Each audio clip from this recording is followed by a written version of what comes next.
Welcome to business developer channel. আরও একটা নতুন ভিডিও নিয়ে আপনাদের সঙ্গে চলে এলাম। আপনারা অনেকে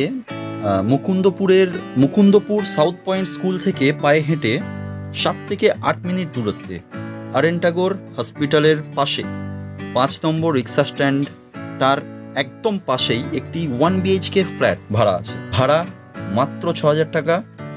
এটি একটি high quality brand new flat. আপনার রিকোয়ারমেন্ট অনুযায়ী আপনার কোন জায়গায় ভাড়ার ঘর অথবা ফ্ল্যাট প্রয়োজন আপনারা কমেন্টে লিখে জানান, এবং যাদের মুকুন্দপুরের এই ফ্ল্যাটটি দেখে পছন্দ হয়েছে তারা সরাসরি ভিডিও টাইটেলে থাকা নম্বরে যোগাযোগ করুন। কমেন্ট করুন আপনার কোন জায়গায় কত BHK ফ্ল্যাট কত টাকার মধ্যে প্রয়োজন। কমেন্ট করে জানান এইভাবে চিনি দিয়ে রুটি কে কে খেয়েছেন ছোটবেলায়। ভিডিওটা হারিয়ে যাওয়ার আগে চ্যানেলটাকে সাবস্ক্রাইব করে দিয়ে পাশে থাকা বেল আইকনটা প্রেস করে রাখুন। আবার দেখা হচ্ছে নতুন ভিডিও নিয়ে।